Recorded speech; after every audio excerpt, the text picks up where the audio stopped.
I used to completely tune out in Indian weddings because it was very long, in a different language, and way over my head. My little sister got married. I noticed that everything was being done so specifically and it was creating this intense vibe in the air. What exactly was happening to my little sister? In this video, I want to share just a general outline of what happens in an Indian wedding because they're beneficial not just for the couple, but for everyone who's watching too. See, we grew up in the US, but our family is from Kerala and the groom is from Tamil Nadu.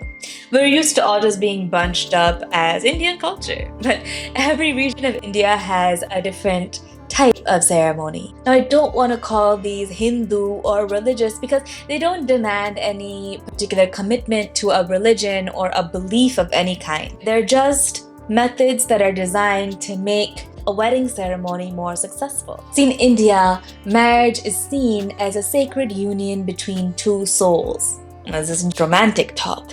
It was designed by yogis who knew how the subtle energy in the body works and how to connect two people on that level. They were so good at it that there are actually stories of couples coming back together again and again for many lifetimes.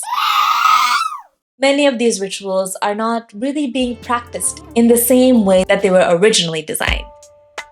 Most weddings start with events, but a lot of this has come in from different cultures and are done to harmonize the family. See, if two families hate each other and then the couple comes together, that's not going to be pretty, right? And an Indian wedding is always held in a temple or a space of worship. Visiting a temple, for me, brings a sort of merging, not only with the deity, but with the entire space around. That's because Indian temples are scientifically designed to open you up.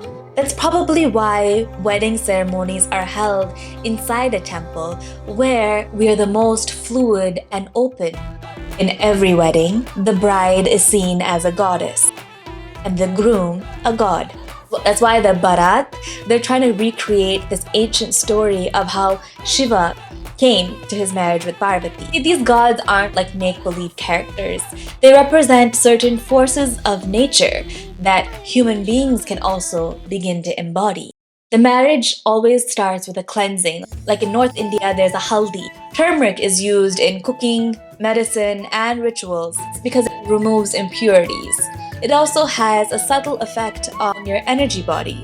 I use turmeric on my body regularly, and it makes me feel more subtle and flowing, which is important.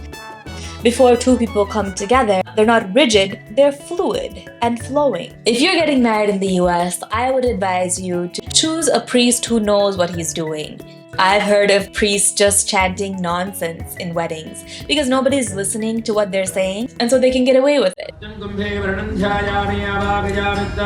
These mantras are to invoke divine entities using fire as a medium. The Mangal Sutra is made of a turmeric-smeared cotton thread. The golden thali is usually of the family's deity, and it is supposed to sit upon the bride's anahata. Anahata is a malleable sort of energy where love naturally blooms. This is the key to the union between the bride and the groom.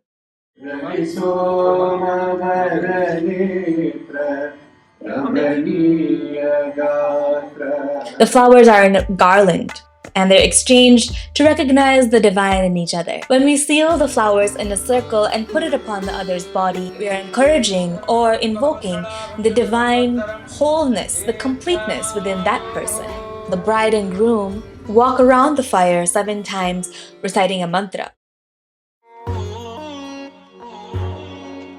Isha Institute of Inner Sciences in Tennessee has the largest meditation hall in North America. It was created by Sadhguru, who designed the Isha Vivaha when his daughter got married. Being in the presence of these marriage rituals was very deeply meditative. This was a Bhutha Shuddhi, a union on the level of the 5 elements. Ritual-wise, this marriage was way simpler than the Tamil wedding. But it left me with this vibe way beyond anything mental or emotional. When I visited Himachal this year, I went to a small temple in Nagar Manali. for the sacred union of Shiva and Parvati. In this temple, their bodies are actually fused together, and it was tangible. They're like two unique streams of one river. This is also one of the few temples in India where a woman still does the rituals. A woman actually has a unique insight into how these are done. As more and more Indian weddings are conducted all over the world with interracial couples, first-generation Indian immigrant families, understanding the details is important for a profound and beautiful experience for everyone involved.